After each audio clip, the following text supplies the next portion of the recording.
All right, so let's get started. Welcome to the Mixed Dandelions podcast, where we talk about being mixed, military, and more. And today, I haven't recorded in a while, so this is the first one in a while, but I've got the creator of Spanish Blueprints, Joshua. Hi. Do you prefer Josh or Joshua? Joshua's good. Joshua's fine. Okay, well, welcome and thanks for coming on. How are you? ¿Cómo estás? Estoy bien, excelente. Muchas Sí, sí, gracias por sí. invitarme. Good. That's about the extent of my Spanish conversation. So I am learning though. All right, so I want to get more into Spanish Blueprints and your language learning journey, but you are a military vet. So what branch of the military did you serve in, and then for how long? Yeah, so I was in the Air Force for 6 years, and more specifically the Air National Guard, which I don't think Oh, that many people know about. okay, yeah, I'm an Air Force brat. My dad was 30 years, so. And then what was your favorite place to be stationed or deployed, and why? Yeah, so for me, I would say my one and only deployment, and that was to Kuwait. And yeah, just that experience being over there in a different country was just really interesting. Mm-hmm. And then the camaraderie and being able to, get a lot closer with the other airmen that I was with, which is Mm-hmm. something I never experienced before. So yeah, I really enjoy being over there, despite like the situation and things like that. Yeah. But yeah, interesting experience to be over there and yeah, do my job. So it was Yeah. also very rewarding and very proud to be able to do that and serve our country. So yeah, And the Air Force is the best one. So I'm in a little biased, I but agree. okay. So then what I ask everybody this, what traits or characteristics do you think you learned in the military that is kind of stuck with you today? Absolutely. I would say discipline, perseverance, and consistency. Okay. All great traits to have. Do you think that those kind of have helped in your own language learning journey of teaching yourself Spanish? Yes, absolutely. Because as you know, learning a language is very difficult, especially if you've never done it before. Mm-hmm. And just like the military, you had to develop a lot of habits and be able to be very determined and persevere through a lot of the challenges. And the same thing, with well, not the exact same thing, but with language learning, there's a lot of challenges that I've had to face, and a lot of emotions and feelings that I've had to deal with as well. So it definitely has helped me out a lot with language learning. So where did this love of like the Spanish language and wanting to learn Spanish come from? And I mean, what kind of, I guess, and then after that, like what brought about Spanish Blueprints? Explain that a little after too. Yeah, so initially I definitely did not have a love for Spanish. So I had to start off with saying that Okay. it definitely has grown over the years. Well, I mean, initially I started, learning Spanish, in school, so it was an Okay. obligation. And I did like it at first. Like when I was 13, the first ever class that I took, I enjoyed it. Like I like my teacher a lot, it was really cool. High school, I enjoyed it as well. Or my first year, my freshman year, I liked it a lot because my teacher, he was really fun and everything like that. But then my sophomore year, I did not like it at all. I hated Mm-hmm. it. I Do you hated have a the different grammar. I teacher? didn't understand anything at all. Yeah, I had a different teacher, and that made Mm. all the difference. Yeah. And I think she was a lot more strict, and yeah, for whatever reason, I got super frustrated. Then I decided I wasn't going to take Spanish anymore. And then I got to college, and I was like, okay, I have the basics of Spanish. I was going to take that because it was a second language was required. So then that's kind of what I guess sparked the interest a little bit more. And then just Mm-hmm. kind of from, my, let's see, like 3 semesters in college, I started to, get more into it, get a little bit more interested, but still I wasn't like in love with it. I was just kind of interested with, learning Spanish and learning a little bit more about like the culture. So I would say after college, that's like when I really, really started to get interested more because I went to Mexico, my first time ever being outside of the US by Okay. myself. So I went there right after I graduated college, and I just like fell in love with Mexico. Just got more interested in learning, learning about culture, learning more about, uh, basically, everything that's outside of, where I'm from, which is the United States. So it's like a completely new experience.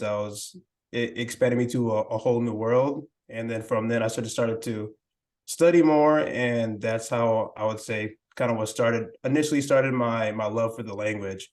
And it has increased over the past 3 years. I graduated college about almost 4 years ago now. Okay. So since then, just this love has been increasing a lot. I fell in love with learning language, the process of learning language, and loving the culture of Spanish speaking countries and speaking with Spanish speakers. So that's kind of how my love has increased and how it started. So, and now it's just, yeah, a big part of my life. As far as, oh, one second. That's fine. Oh, excuse me. And as far as Spanish blueprints, I really don't even know why I initially started. Like the first video I ever made, I just recorded. I had really no idea about, making YouTube videos, nothing about editing, nothing about anything YouTube. I just made it just because I like, learning Spanish. I wanted to talk about it. And that was it. I knew nothing about like if I was going to get views or, like what my channel was going to be about. I really had no idea. Well, actually, I had some idea because I kind of wanted to make like a business about learning Spanish. So I actually had a website called Spanish Boomers before the YouTube channel, and that was just for like to give resources to learners. But I mean, there was no traffic. I didn't work on it at all because it was like too difficult. And then I decided the channel with the same name. But again, I didn't know anything about YouTube at all. So I made the first video. I'm like, oh, this is kind of fun. So I just kept on making more videos. I'm like, oh, you can connect with people on here. You can you can make money. This can actually be big. You can be like a full-time YouTuber. So I started to just get more obsessed with with like YouTube and growing the channel and things like that. So that's kind of where it all started. It is a lot of fun, I think, like with the podcasting and stuff. I'm like, it's fun to connect with people, and then it's sort of keeping yourself accountable as well. I think it's definitely, I think doing it on YouTube or something is definitely easier than having to maintain a website. So, but no, and I think, that's fun that, because I think I did 1 year of Spanish in high school, and I think having the right teacher, like that makes a huge difference. So like I actually, my freshman year, I loved my teacher. He was so much fun. I remember he would be like, if you're gonna chit chat in class, it has to be in Spanish. If it's not in Spanish, you're in trouble. If it's in Spanish, I'll let it slide because it's got to be in Spanish. It's a Spanish class. And then even in college, I took one semester and it was a lot of fun. I really liked her. My teacher was from Costa Rica, and but she was a lot of fun. But I remember I had trouble though, because I had just moved back from Okinawa, Japan. And so like getting into that mind frame of a second language in Spanish, it was difficult for me to like, even now, like when I think about speaking a different language than English, my first thought is Japanese and not Spanish. Even though, I mean, I'm not fluent or anything, but like, I'm like, know a little bit of both languages, but sometimes it comes out wrong. Like, even just saying something like yes or no, or don't do that, or a number. And then, so and I stopped, but I had a Japanese teacher actually in college, and I had a couple that I really liked, but then there was one I did not like, and I stopped doing the Japanese classes just because of, one teacher I didn't like. And so, like having the right teacher, I think, it makes a big, big difference. And then too, like in my own, I guess, like marathon of learning Spanish and Japanese, or mostly Spanish, I think people's reactions as well, and then even like who you practice with and the tools that you have. And that's what's so great now, is that there's so many tools. And then the videos, like your videos with the Spanish blueprints, there's all these things that make you feel more comfortable, I think. And it's not as, I guess, overwhelming or not as scary, like seeing people. Like that's one thing that I guess got me interested in your channel, was because I saw, oh, you taught yourself Spanish basically, and you're learning, and you're not a native Spanish speaker. And so, and it's like, okay, yeah. And you go through your trials and tribulations of, what it's been like to learn Spanish and continue learning Spanish. And so now when I'm going through my own issues, like, it's like, okay, yeah, I'm not the only person. So that's what, was kind of great about, or what is great about your channel, and seeing that. And it's like, well, he did it. And it's fun because, yes, like some of your fun videos with the like the dancing in the taquerias, all the food. I'm like, oh boy, I should try and do that with the dancing. Have the little coat rack with a shirt or something. I'm like, I love it. I love it. And then try slow down on the taqueria food though, because that's gonna get expensive. Yes, You're yeah, gonna have yeah. to get some workouts in, work Oh, that yeah, off, because that's what the dancing will be for, right? absolutely. Oh my goodness. Well, so what was the first thing you did when you went through, you did, the required Spanish or languages for your school. What do you think, like when you started doing it on your own, what were some of the things, that you did outside of school to help you with the learning? Yep. So basically, I got really disorganized. And what I mean Mhm. by that is I looked up as many resources as possible because I didn't know really about what resources to use. So I had just been researching a lot all over the internet. I started to just watch a whole bunch of YouTube videos from different, YouTube channels for all like by different language learners who have learned Spanish and other languages. I started to watch Netflix for movies and TV shows. I started to read a little bit. I was writing. I was doing way too much, basically. So that's kind of like what I first started doing. I was just experimenting a lot, kind of seeing what worked and what didn't work. Well, actually, let me say that. Let me rephrase that. I did not know at that time what worked and what didn't work. I was just Mhm. experimenting. But like a year later, I was like, oh, these different types of things work and these don't work. So it took me, a long time to figure out, what did and what didn't work. But that's basically kind of like what all of 2020 was. After I came back from my deployment, I was just experimenting and tried a lot of different things and also burning out. I burned out in 2020 as well because I was staying up very, very late. I was studying just for hours and hours. It was, during pandemic. So I had nothing but time. So I was Right. just, studying as much as possible. And I burnt out because I was like doing too much and got really tired. And yeah, it wasn't really fun. So I learned a lot from that experience. Like, okay, you can't be using all these resources. You can't be staying up so late to the point like where you're exhausted just so you can, try to learn as fast as possible because of work. So that was one big takeaway from that.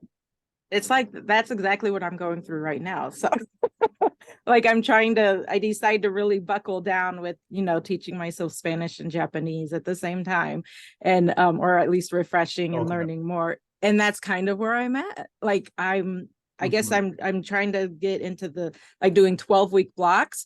So I realized this first 12 weeks, it's more about like experimenting and figuring out what's going to work, what's not going to work, like how can I time manage, what's overwhelming to me, what's not over, because and that's what I'm feeling right now Yep. is like at each week I'm like, well, I'm doing this language app, I've got the textbook, I've got the workbook, I've got these YouTube videos, I've got story learning, I've got shows, and it's all just way too like I'm like, this is way too much. Like I can't, it's difficult. So it's nice to hear you say, see, this is why I like like I'm feeling I'm not alone in this, and it's not unusual for this to happen.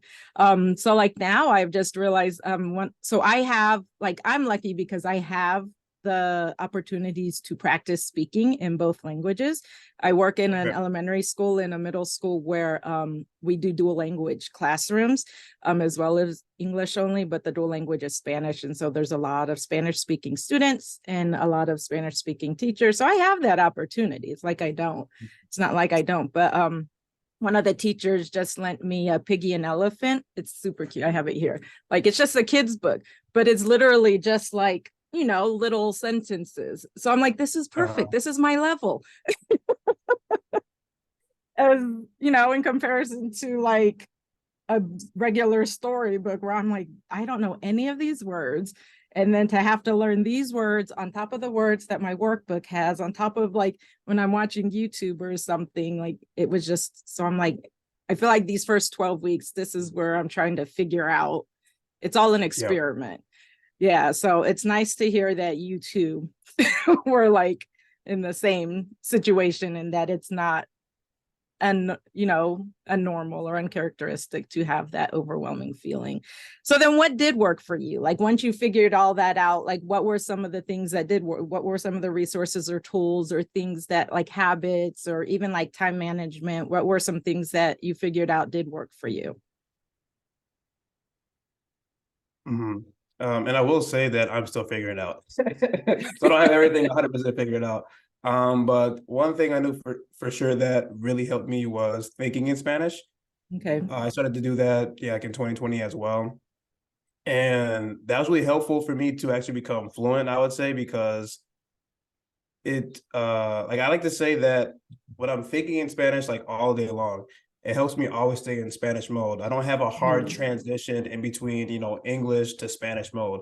Because before, right, or you think about like if you're in school, you will, study for a little bit, say 2 hours, but then you don't do anything for the next 24 hours. Right. Again for 2 hours. But during that whole period, like you forget a lot.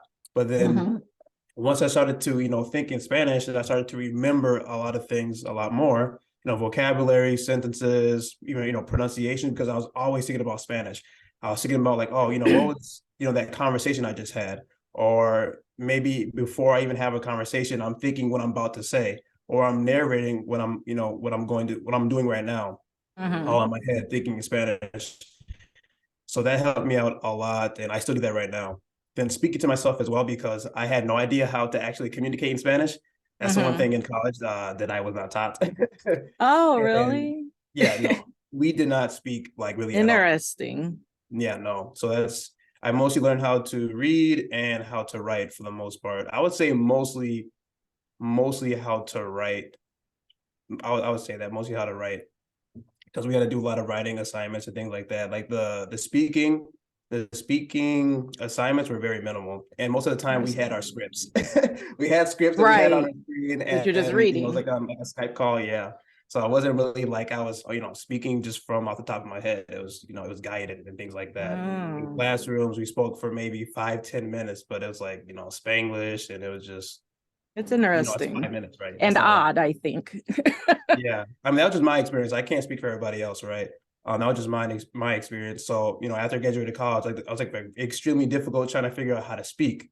I didn't know how to. It's not the same thing just having a whole bunch of knowledge in your head, grammar knowledge, vocabulary. Right.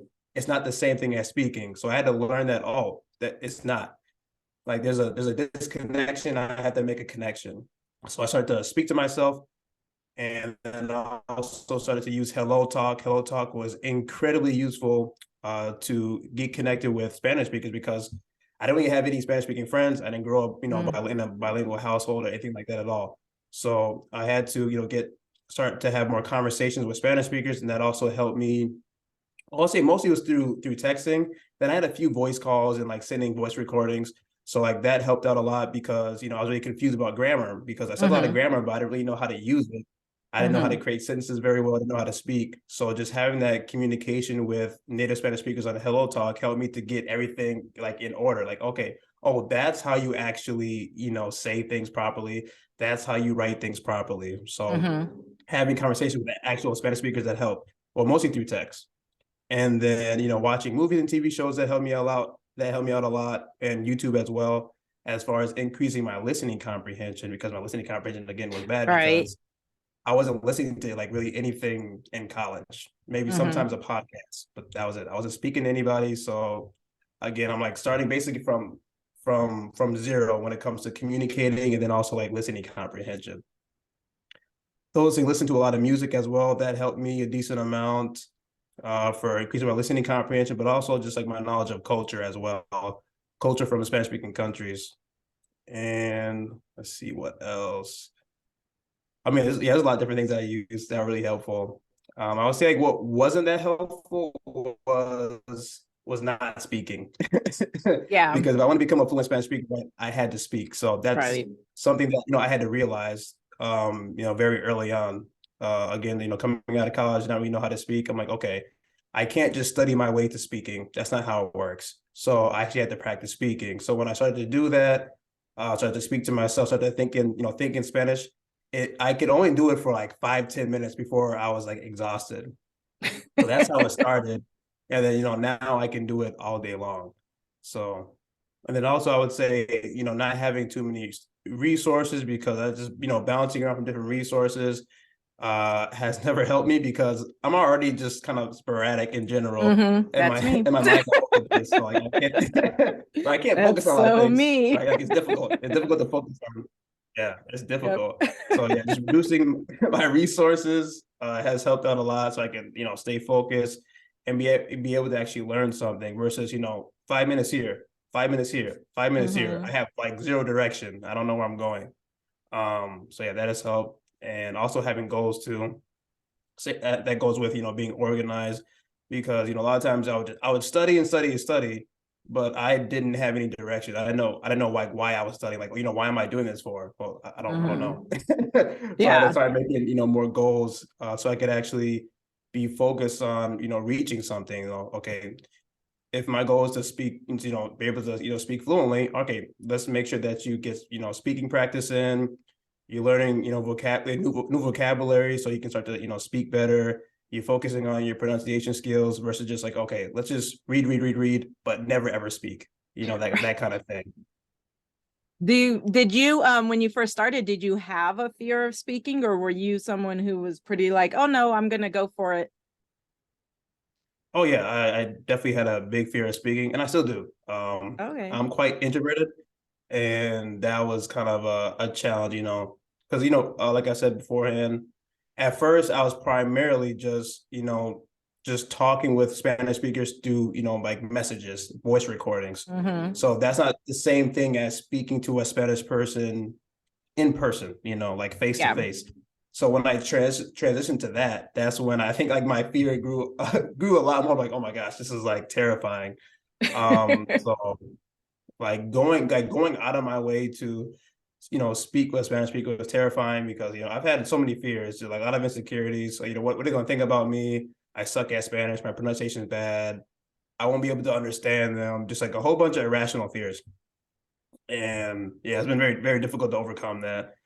But yeah, the more conversations that I've had over the years has gotten easier. It's gotten a little bit a little easier to manage, but it's still gonna be quite challenging, especially when you have all those like negative thoughts in your head Yeah. when you're trying to have a conversation, or just thinking about having a conversation is like, oh nah, it's not worth it. So what do you think is the what's been, I guess, the overall reception when you do start speaking Spanish? Like I've had, for me it's been like mixed all through from when I was a teenager to now. I've had, people, because in general I find that, and especially now that I'm older, I find that people of any country who have a different language other than English, they seem to appreciate that somebody is trying to learn their language, and that they are making that effort to learn and to speak to them in their own native language. When I was younger, I had a lot of issues where either like a boyfriend or strangers, and I would say something in Spanish, and in Spanish there's different accents, right? Like you have different dialects and different accents.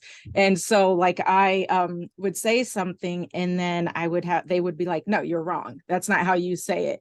And I'm like, well, but this is how my Costa Rican teacher taught me how to say it, or this is how my Puerto Rican friends have said it, or something. And so that actually made me stop. Like part of the reason why I stopped learning Spanish when I was younger, because I had those kinds of reactions, or people telling me, oh, being mixed race, mixed ethnic, I'm kind of multifacial. People tend to think that I'm Latina, and I'm not. And so then they're like, you should know Spanish. And then when I'm like, why should I know Spanish? Like, I'm not a Spanish speaking person. I'm not from a Spanish speaking country.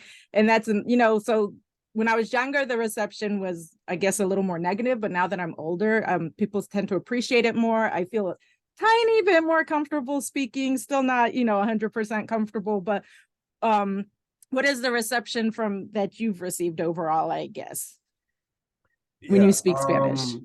Yeah, absolutely. For me, I would say felicidad, Oh, happiness. that's good. That's good. Yeah, I really honestly have never had, I can't even think about any negative interaction I've had. I've had hundreds of conversations with Spanish speakers for the past 4 years. I really Mm-hmm. have never had any kind of negative interaction with someone was like, oh, why are you speaking Spanish? Like in a negative way. Like Mm-hmm. every single time that I've spoken Spanish since my, like first like small little conversation in Mexico, it's always just been like, they have a smile on their face, and they're very curious, how I learned An Spanish or why I learned appreciation, Spanish. right? Yeah, Yeah. appreciation. And then it's just been, just continue that conversation, it's just been like happiness, I can say. That's how I would describe it. And just like really high energy. Like every single conversation that I've had, it's been absolutely amazing. I like to say I get an adrenaline rush when I speak Spanish with Spanish speakers. That's how it feels for me. It's like an amazing experience every single time. Yeah. I don't know what do I put it. Yeah, it's been good. Every single conversation I've had has been like really good. The only time really I've had like anything kind of negative is like just online, I would say, like through social media. Like if I post something, and someone says like, oh, that's not how you say it. Like I've Yeah. never really gotten that in person. I've had someone say, oh, this is how we say this here, but like in a helpful way. It's never been like in a way Hmm. to like make me feel bad. So I like for me, like with Spanish speakers, I've always just felt like a lot of love. Like Do I they said, ever get like overly excited when they find out how much Spanish you can speak, and then they're like a little overly excited and start going on, and you're like, well, I can't, now you're gone too fast. oh yeah, that's happened plenty of times. See, and I like that. I think and that sometimes helps with like, it's slowly helping, I guess, with my fear of trying to speak more, is that people tend to appreciate it more when you're, and they help you. Yes, like most definitely. So that's something like at work, I'm trying to step out of my comfort zone with the speaking, and and they even help me, like my coworkers, they'll help. And so I think when people are afraid, I feel like it's mostly in your head, right? Like when you're speaking, you've got this fear of speaking, but then it's really just you. Like when you actually start, people love it. So that's fun. Um, well, so have you ever had in this Spanish language learning journey, because it is a journey, not a sprint, right? It's a marathon, a whole process. Have you ever had like a time where maybe your confidence dropped and maybe you wanted to stop? And if you did, like, how did you get through that? Yes, like all the time. I gotta tell you, you can't tell, like from your Yeah, videos look and at that. everything. Like I would never guess. Yeah, it's been rough. Like I said, I've been kind of as come like an introverted person, and just having overall fear of speaking Spanish, things like that. My confidence has been very low. Like one good example is like when I went to the Dominican Republic for the first time and the second time, but specifically the first time. I didn't know how different Spanish was in different Spanish speaking countries until I Mm. went there. So I Hmm. literally could not understand anybody. And I mean, Right. I sat through one conversation one time with these two guys, and I couldn't even pick out like 5 words in a 20-minute conversation. It was like the most embarrassing thing ever. At the time, I was really embarrassed, but I didn't know how different, how different Spanish was. Hmm. Like Dominican Spanish is very different from like Mexican Spanish, for example. So like my confidence was very low when I was there, and I actually avoided having conversations because I was like, okay, I'm not gonna be able to understand these people. So like, why even bother to have a conversation with them? Why even try to say something or whatever. So I had a lot of fear there. And that's, I'll say, like my confidence very low, and not just because like how fast he spoke, but their accent as well. So like I would compare myself to them a lot, and I was like, okay, I don't sound anything like them. I probably sound like the most gringo, like like student they've ever heard before. So like I had like fear of speaking, Spanish there because like, oh, I don't sound just like them. I don't have their accent. Like I don't like I'm not Dominican. Like why? So like, I had all these like negative thoughts, and like that destroyed my confidence like when I was Oh. there. So it kind of like I ruined my own kind of experience to a certain extent. I still met some people and things like that, but could have been a lot better if I wasn't so insecure and if like my Hmm. confidence was a lot higher. But so like that, and then just like a lot of the conversations that I've had before, I've definitely had low confidence, like plenty of time, just because I'm being too harsh on myself. I'm criticizing myself, like, oh, why did I say this word? Oh, I should have used like this more complex word instead of using that word, or I should have said this instead of that. So yeah, it's happened plenty of times. How did you get through And oh that? yeah, Did you just kind of push through it, or? yeah, I mean, yeah, I just never stopped, learning Spanish for the most part. I haven't really had any moments where I was like, where I've said to myself, I don't want to learn Spanish anymore. Like that really hasn't happened to like having that low of confidence over the past few years. Like the most I've thought about is, okay, I don't want to speak with this person right now Uh-huh. because I'm not gonna be able to comprehend them, or I'm not gonna be able to speak like them. That's like been the extent, just avoiding conversations, but it's still pretty bad. Yeah. But I mean, I guess it's just being patient and just never stop learning Spanish. So, like maybe I said that yesterday, But today, maybe I feel a little bit, better. I feel a little more confident, and I'm gonna do it today. So yeah, I say kind of just patience, and not, never. I just never stop learning Spanish. I kind of just that passion, I would say, kind of helped me keep going as well, to kind of to get to those moments as well. I mean, you're pretty, to me, from your YouTube videos and everything, I feel like you're pretty advanced in your Spanish speaking skills. Are you kind of looking more into different? Because yes, like I agree, like the different, like I said before, the different accents for each country. Like I've grown up in the military, I've met a lot of different, and then people in, when I was a teen, like 17, 18, 19 years old, we were in Okinawa, but lived on a Marine Corps base instead of Kadena Air Base. And so I had a lot of friends who were Marines, much to my parents' unhappiness with that. But they, and a lot of them were Hispanic and like Cubans, Puerto Ricans, Mexicans. And like, yeah, I remember there was a Cuban and I couldn't understand a single word he said. And like, even my Puerto Rican friends, I was like, do you understand him? Because he's speaking so fast. And they're like, not all the time. Or like, my husband's Puerto Rican, and then like his family. It took me over a year to figure out that they were saying arroz con gandules because of the way that they say that. And I'm like, oh, or like 10 years figure out like other kinds of foods that, and then I would finally see it written out. And I'm like, you have not pronounced this any way that it's written. Or I asked my husband and my niece learned Spanish in college. And I was like, hey, how do you say left? Because I was trying to give him directions, from the GPS. I was like, right or left. And I'm like, how do you say left? And so he says it. And then she said, well, izquierda, I think is left, right? And I'm like, yeah, he didn't say it the same way. I was like, you missed some letters there. Like, Yeah. do you, is that something you're kind of like working on now, I guess, is like listening to those, figuring out those different accents, figuring out like, I guess, your own accent and like the differences and all that, and trying to like listen and understand and comprehend the different accents a little bit better? Yeah, I mean, I set out to kind of study those different things, but now like I don't really just like take time out of my day to like go on YouTube and just like listen to a whole bunch of accents. I would say right now, primarily it's through just communication. Right now I live in Texas, so there's actually many different Spanish speakers from all over the place. Right. So mostly how I've been getting accustomed to these different accents is just by learning more about them, is by having conversations. So in Texas, I've met, Mexicans, I've met Dominicans, I've met Puerto Ricans, I met Cubans, Hondureños, Hondurans. So like there's a little bit of everything here. So I've been actually be very lucky to be able to, meet these different people with different accents and have conversations with them. So I would say like that's what I'm doing right now. But previously, I did watch a lot of YouTube videos on the Dominican accent, like right after I went. But before that, I was never focused on any accent at all. So Okay. I was just trying to learn the language and just trying to comprehend.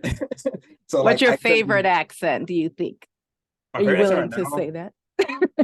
it's hard, but I would say like Dominican accent, probably because I have more connection to DR, and I just have like Dominican friends and things like that. And I'm more used to that accent, that dialect.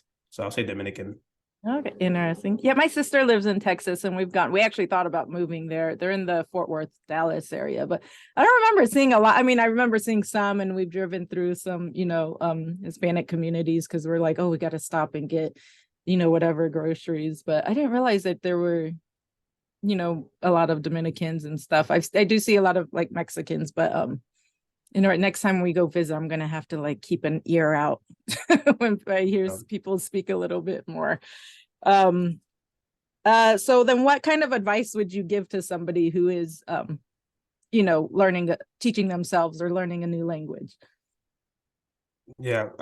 First thing I would say is definitely to make sure that you learn that language or study it every single day, because then it becomes a habit. It becomes a lot easier.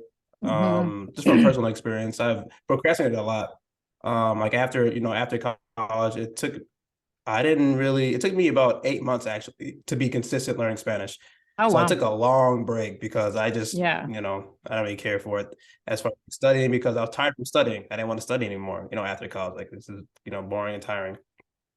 So it took me many, many months to actually get consistent. And when you're not consistent, you're not learning as much, right? Or you're not going to be reaching your goals. So I definitely recommend doing that. Studying just a little bit every day. It doesn't have to be a lot. That's like the big thing too. It doesn't have to be a lot. Like, oh, I need to study 5 hours a day. It's like, no, study 10, 15 minutes, 5 minutes. We don't like one Duolingo lesson, like whatever the case may be. But Right. just so you can be consistent. And so, you stay in, whatever mode that language is in. Um, Another piece of advice I would say is not to get too focused on levels. I know a lot of language learners, we love to focus on levels, Mm-hmm. specifically like A1, B1, two, like Right. B2. I've never focused on any of those at all, and I've learned the language just fine. And for me, it's like too hard to even like measure my progress based off of those levels, because I'm like, it doesn't really, like, I can't measure my communication skills based off of those like at all. So I'll say don't get too focused on that for that reason. And because I think a lot of language learners, they get too focused on, okay, since I'm a beginner, I can only listen to beginner things. Or just because I'm an intermediate, I had to look for intermediate things. I'm like, doesn't necessarily work like that at all. So like, for example, if you're learning Spanish and you live in the US, you don't have maybe that much exposure to the Spanish language. But if you go to, and you're only focusing on beginner, material, but let's say you move to, Mexico or something like that. Okay, then that's like all native content. So that's what I mean.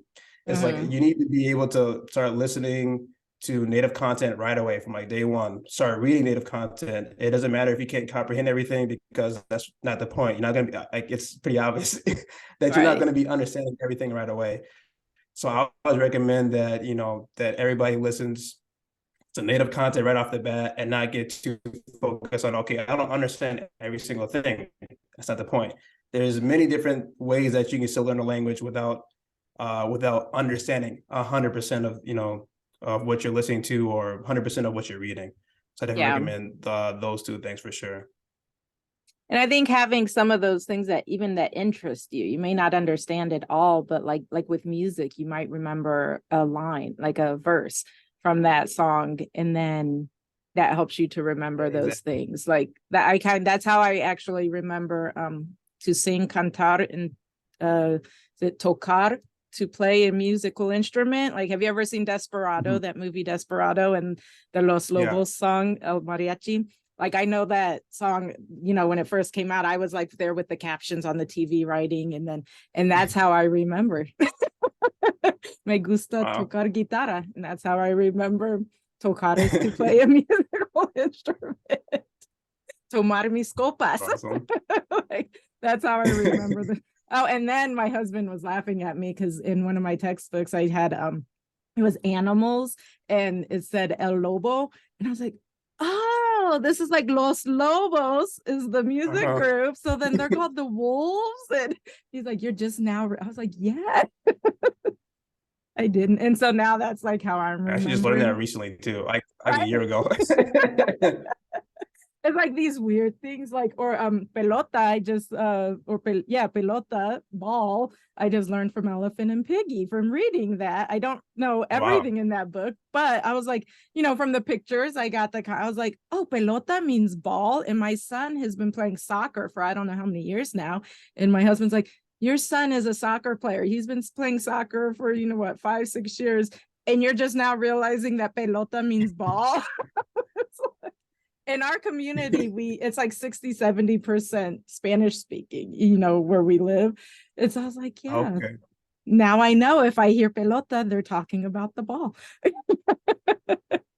So I think, yeah, like even, yeah, like you said, even if it's not at your level, you're going to be able to grasp certain little things from whatever it is, even if it's just a word here and there. So, Yeah. so what's next for Spanish Blueprints? What are some of your goals with that? And what's next with you? Learning any new languages? And what are the next steps, next things for you in Spanish Blueprints? Yeah, Spanish blueprints. I'm just trying to, grow the channel, trying to get a bigger audience, trying to get Mm-hmm. more people to get interested in learning language, and more specifically Spanish. So I'm hoping that my channel as well can inspire a lot of people as well. Just hearing my story, and hearing all my struggles, and kind of like what you were saying too, know that there's somebody else out there that feels the same thing that they feel, So I'm just trying to, publish a lot of videos as much as possible. I want a lot of people to, see these videos and, get inspired, learn something from them. So they don't have to go through the same experience that I've been through, basically, because it kind of has sucked a lot. Um, yeah, so like those are my main goals. Like, hopefully I, can be like a full-time YouTuber one day. That's, something that I would love to do, continue to, help people, to the best of my ability. And I love the community of YouTube, being able to connect with my audience and, kind of hear what they're going through, what resources they're using. So it's been like a very fun experience. And also it's help motivate me as well to continue to learn Spanish, because I get a lot of good comments and like really uplifting comments. So like it's helped me out a lot for like my confidence level as well. And with language wise, I'm just trying to, continue to learn Spanish. I never stop learning, trying to learn more about, the culture of different Spanish speaking countries as usual. I love learning. I love learning about, the differences between the countries. Trying to learn, some more accents, learning more about Spain, learning more about the DR, Mexico.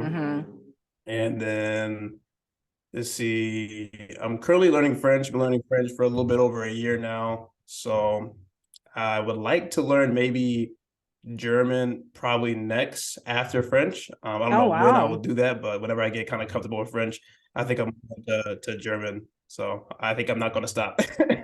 French is a hard one. Good. I mean, are you going to add that then to the Spanish, your YouTube channel? Like how you're using Spanish, if you're using Spanish to learn French, and like how that process is going? Are you going to add that on, or because I've seen a little bit, but Yeah, so are you going to try and do more? yeah, I made a few videos already. Yeah, I don't want to get. I'll add some more. Probably, how I've learned like French with Spanish, but I still want to make it, more focused on Spanish. To the most I can. But yeah, I'll probably, still touch on French, of course, and touch on, how that has, or how learning Spanish has helped me learn French, because it has a lot, because there's a lot of similarities, thankfully. So it's not Yeah. like learning a language completely from scratch. So yeah. Are you using Spanish to learn French? So then like I guess just to increase it with your Spanish, like as your maybe even like textbooks or something, that like a French textbook that maybe is in Spanish. Are you doing any of that stuff, or not yet? So I haven't used any textbooks per se, but I've mostly just been kind of reading like this one French book. And yeah, I mean I've read the book in Spanish already, so it has Okay. helped to kind of understand the vocabulary, understand like the story. I'm Right. like, oh, this is familiar. That other than that, I use, YouTube videos. So I actually watch YouTube videos that are in Spanish, that are created by, like some Spanish speakers, but they're teaching French. Okay, Or yeah. maybe they're French native speakers and they're teaching, French, but they also learn Spanish. So they're speaking in Spanish. Oh. Like those channels are very helpful. So like I don't have to be in to listen to anything in English.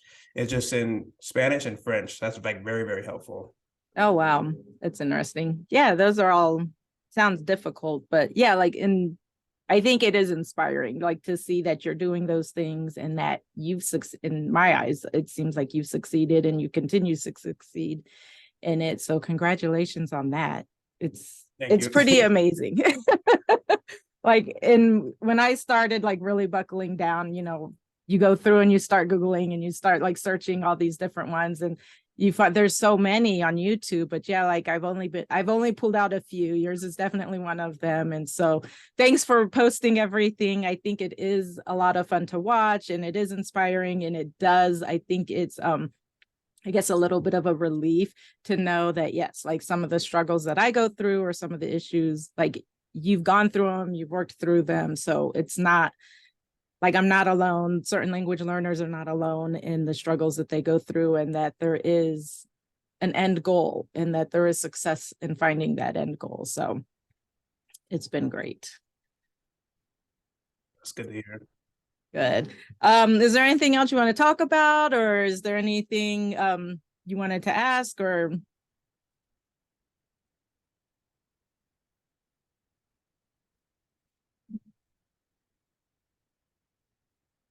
oops, I think you paused. Yeah, I guess what has been the most difficult part for you for like learning language in general?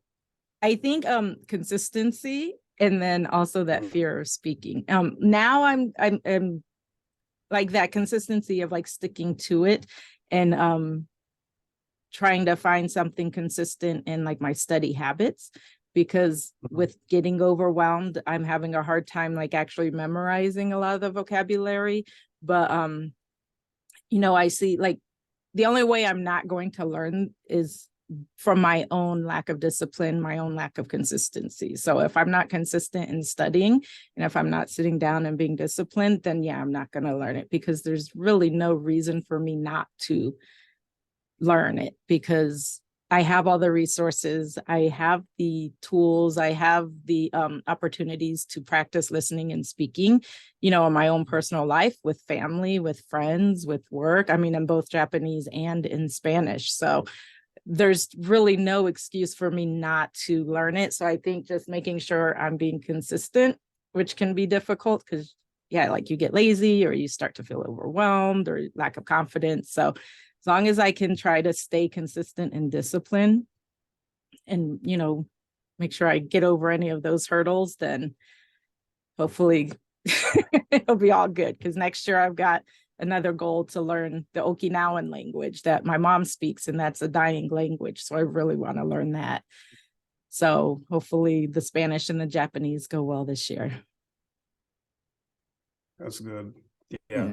Yep. I definitely recommend. Yeah, not recommend, but like I was saying, for me, yeah, just fear of speaking Spanish has plagued my whole Spanish learning journey. So that's repetition, me. I say, helps out a lot with that. I'm trying to, like you said, like when like thinking more in a different language. And so at work, I'm trying to like keep it, more Spanish and not Japanese at work, but Spanish, because there's a lot of parents. I'm a secretary at the school. And so there's a lot of parents that don't speak English. And so instead of maybe, or like phone calls, like I do the attendance phone calls. So like if they are leaving a voicemail in Spanish, instead of just automatically forwarding it to the Spanish speaking secretary, maybe listening and figuring it out. And they've started to write the notes in Spanish. So then like if they do listen to something, and so I think like those kinds of things, and then speaking to the parent instead of just automatically being like, oh, un momento, por favor, and going to get like, a Spanish speaking person, maybe trying to figure it out. Like those are definitely things that I need to just get over it.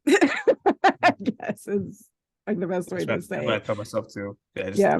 Yep, just get over it. Because a lot of it's you, like it's individual. Yeah. It's me. It's not them. Like they're willing to speak a little bit slower. They are, they appreciate that I'm going to try to speak their language and that I'm going to try to communicate with them and comprehend. And it's just me. It's just, like my own fears, and I just need to get over it and just do it. Mm-hmm. Thankfully, we're not the only ones. So, I've met a lot of Spanish speakers who are afraid to, speak English. So they experience it as well. I'm sure, other people from other countries as well. So that's been kind of interesting, talking to them and like, oh, I don't speak English, for this reason, that reason, or because I fear, or I'm too old. So I hear a lot of similar things, similar reasons. But do you find that you encourage them to speak in English? You're like, no, like your English, you're doing well. Don't be afraid. But then you yourself are afraid to do the same thing in their language. Yeah. I try my best. Yeah, so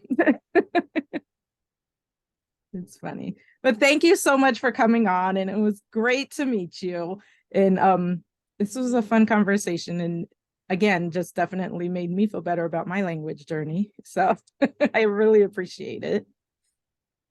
Yep, you're welcome. Thank you very much for the invite. This was an amazing conversation. So yeah, I love talking about languages.